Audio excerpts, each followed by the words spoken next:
No one in the history of the game has gone through what I've gone through. I haven't heard too many players having pretty much 7 knee surgeries on one knee in a 2-year span and come out still playing, still wanting to play. It's unheard of. Maybe 1, 2, maybe 3 surgeries, 4 max, 7. That's insane. Quincy Pondexter, guard for the San Antonio Spurs. This is my 9th year in the NBA. Man, Quincy was a big part of that playoff team. I know I was hurt and I was coming off the bench, but Quincy was starting and guarding the best players and moving well. And even though he's fighting through pain, the way that he looked didn't look like he was hurt. Playoffs ends. Heartbreaking loss. The next morning, wake up. So we went and got my knee MRI'd, and then we started meeting with doctors. And early May, I had surgery, and from all indication, everyone kind of thought it was going to be a routine scope, and they ended up turning out to be a microfracture. I worked my tail off every single day to get back by training camp. My knee it wasn't healing, wasn't responding. It was a lot of pain. It was a lot of stabbing pain, which I wouldn't want my worst enemy to go through that. We trying to find answers.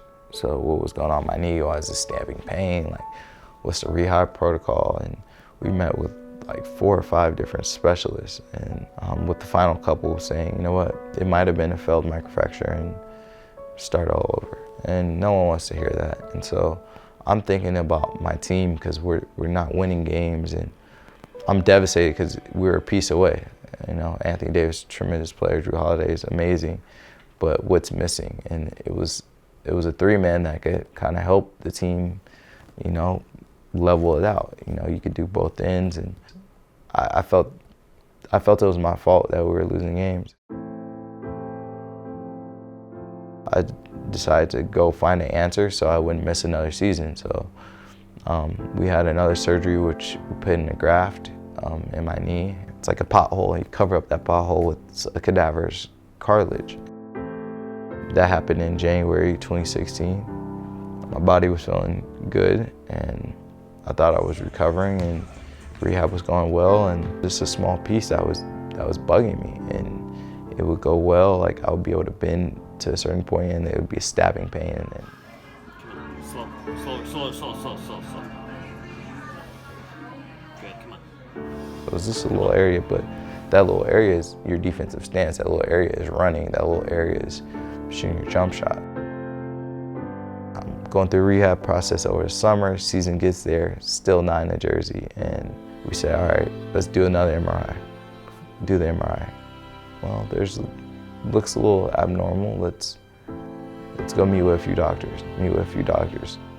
All right, let's scope it to, you know, hopefully get this thing in order and shave it down a little bit, and, you know, hopefully you'll be able to play. Go in that surgery, get it scoped, get cleaned out, and, you know, feeling good, doing my rehab, and I think my body's recovering. And just a few days later, you know, I just woke up, wasn't feeling good, and was going to rehab in New York. And by the time I got there, like, my knee was like swollen, then it got really swollen, and then when I got there, I got a fever. So like, I didn't have a fever right away when I woke up, and I just remember I got there and I was hot, I was miserable. I was like, I'm just gonna go back to bed. And they were like, all right, well, we'll meet you with some doctors. Doctors looked at me, they said, it might be getting sick, there's a cold going on and your body's just reacting to it. You know, they gave me some medicine. I went to go get the prescription and, you know, passed out in the store. All I could do was pray that he'd be safe. At that time, it wasn't about basketball anymore, you know what I mean? It was about his life and his well-being. Found out I had MRSA in my knee, which is awful.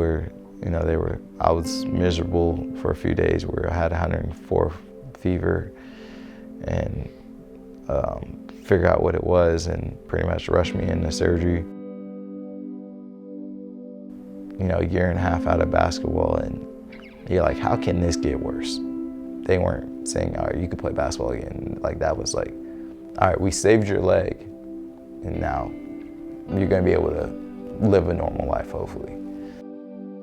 It's like I still have to do rehab so I could be able to live that normal life. So I could, if I want to go play basketball or actually just go walk around the neighborhood or go jog or something, I gotta have a knee, right? Like, it has to be functional. And so I started rehab, and the first time in 2 years, like my rehab is going really, really, really well, and my knee is feeling great, and it's progressing every day. It's progressing faster than it ever had, and we found out that the area that they worked on, it healed on its own, and so I got a new lease on life out of nowhere after what the hell I've been through. So then I just went into just straight crazy workout mode where I'm lifting, doing crazy stuff every day, and rehabbing, and then I feel like I'm going to be ready for training camp. And I'm still under contract with New Orleans, and it's my final year, it's my contract year. And Dell calls me September 1st, a day after I renewed my lease, and said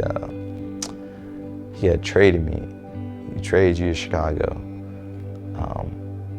I don't think they're going to keep you. Thanks for all you've done. And that was it. Inspiration for me is Derrick Rose. He's really the living proof that you can make it from the lowest of low situations and get back to your game even better. And I think I could get to that point. I'm really working towards it. Someone that's really close with me that I've gotten a really lot of support, Joel Embiid. He's like a brother to me, and we both missed 2 seasons, from injuries, and to see him come back and be, probably the top 3 players, MVP candidates in the league is remarkable. He works very, very hard, and I'm very, very proud of him. Even before I got drafted, I really wanted to be a Spur. It took me until my 9th year to finally become one. Bruce Bowen's from Fresno, California, and someone I really looked up to, and to see him win championships and be part of something so special, I want to be a part of such a world-class organization. Playing for Coach Popovich is a dream come true. From the GM and RC and ownership to all the way down to our ball boys and people that work for our player development staff. It's just been one heck of an organization. I love every single bit of it. Being in the NBA is such a blessing. You can't take it for granted any day that you're out there. Any day I'm able to step on the floor with my teammates and put an NBA jersey on. It's a dream come true. From my first season to now, I still feel like a kid living his childhood fantasy.